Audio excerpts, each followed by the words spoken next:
चलिए आज air India की एक उड़ान से जुड़ी एक बड़ी ही रहस्यमयी कहानी को समझते हैं। ये कहानी अहमदाबाद के एक रनवे से तो शुरू होती है, लेकिन बहुत जल्द ये किसी अंतर्राष्ट्रीय साजिश जैसी लगने लगती है। जरा सोचिए, एक प्लेन है जिसमें सैकड़ों लोग बैठे हैं और वो उड़ान भरता है। और उड़ान भरने के सिर्फ 30 सेकंड के अंदर कुछ बहुत ही भयानक हो जाता है। बस यही वो एक पल था जिसने आगे होने वाली घटनाओं की पूरी चेन शुरू कर दी। और सुनिए, ये कोई छोटी मोटी टेक्निकल प्रॉब्लम नहीं थी। नहीं, प्लेन के दोनों इंजन एक साथ बंद हो गए। ये एक ऐसी सिचुएशन है जिससे हर पायलट डरता है, और इसने उस प्लेन को तुरंत एक जानलेवा खतरे में डाल दिया था। तो यहीं से असली सवाल शुरू होता है। क्या ये बस एक हादसा था, किस्मत खराब थी, या फिर इसके पीछे कुछ और ही चल रहा था? देखिए, दो बातें हो सकती हैं। एक तो ये कि भाई ये एक सिंपल एक्सीडेंट था, मशीनें हैं, खराब हो जाती हैं। लेकिन दूसरी तरफ, क्या ये जानबूझकर की गई कोई साजिश थी? ये सोचते ही पूरी कहानी का एंगल ही बदल जाता है ना? पर रुकिए, कहानी सिर्फ इस एक घटना की नहीं है।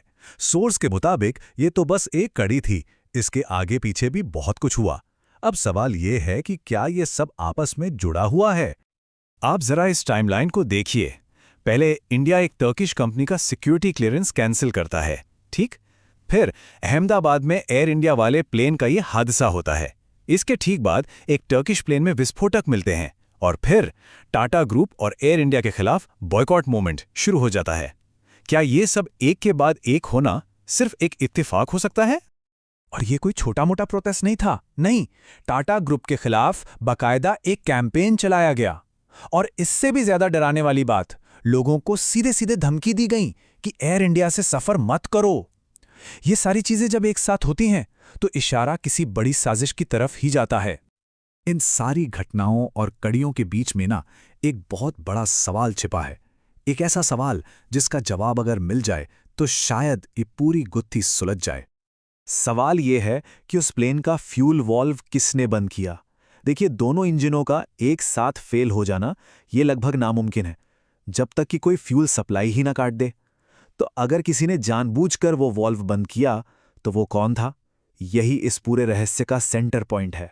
तो जब हम इन सारे डॉट्स को जोड़ते हैं, टर्किश कंपनी, प्लेन का हादसा, विस्फोटक और फिर बॉयकॉट, तो दिमाग में एक ही डरावना सवाल आता है। क्या हम किसी बहुत बड़ी इंटरनेशनल साजिश को देख रहे हैं, या फिर ये सब कुछ बस एक के बाद एक होने वाला इत्तेफाक था? सोर्स हमें यहीं लाकर छोड़ देता है। क्या ये सारी घटनाएं जुड़ी हुई हैं, या हम बस अपने मन में एक कहानी बना रहे हैं? जवाब शायद कभी ना मिले, लेकिन ये सोचने पर मजबूर जरूर करता है।